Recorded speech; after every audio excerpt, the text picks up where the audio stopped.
Seven, seven, seven deadly sins. That's how the world begins. Watch out when you step in. Those seven deadly sins. Seven deadly sins. That's when the fun begins.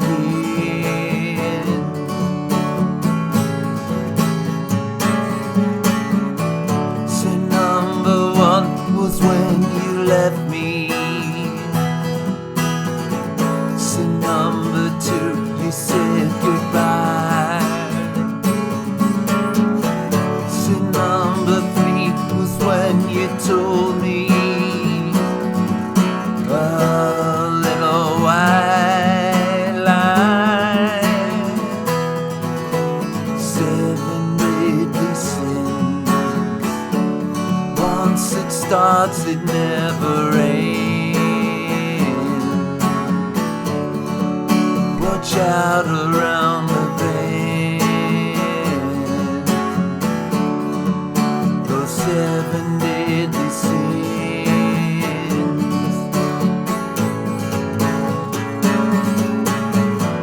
Sin number four was when you looked my way. Sin number five was when you smiled.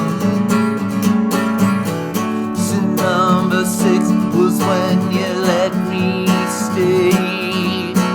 Sin number seven is when you touched me and told me why. Seven deadly sins. So many rules to bend.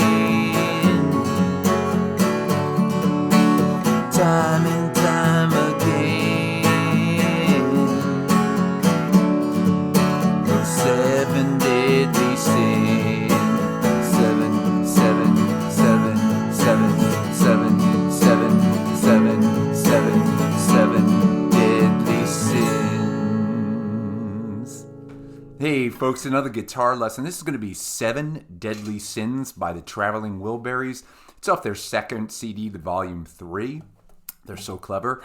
Love the Wilburys, love covering their stuff. This is one that Bob Dylan sang the lead on, and I guess it's regarded as more of a Bob Dylan composition. I love this kind of doo-wop, 50s kind of thing, throwback stuff. So it's a great track. Let's get into this.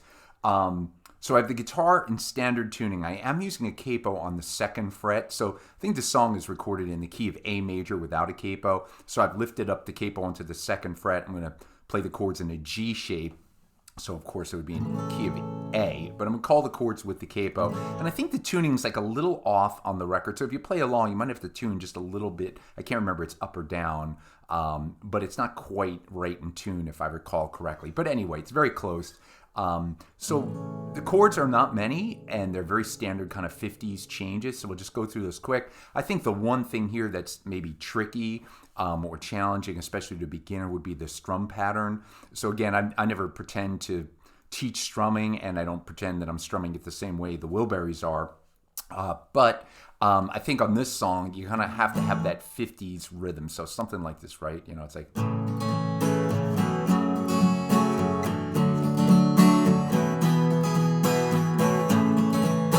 You kind of have to do that little shuffle between hitting the chords, you know, to make it sound close. But, you know, play it your own way, as I always say. So the chords, it's just standard 50s chords. G, E minor, C, D, and just goes around like that. And then you go G to a C to a G7.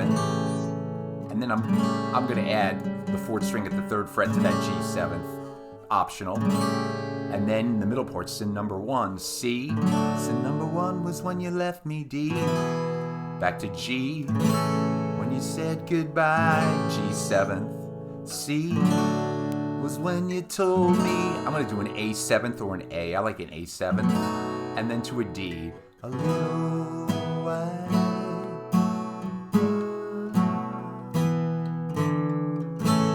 And I'm just doing kind of a walk up, a walk down. I don't think that's exactly what they're doing on the recording, but basically it's a D chord, and you can play the bass notes as you like. And that's really it. And then the outro is just G, C, G, the 7, 7, 7, 7, 7, and everything else is repetitive. So really the most important thing is that strum. So if you think of it, just practice with the G, E minor, C, D progression, that 50s progression, something like this again.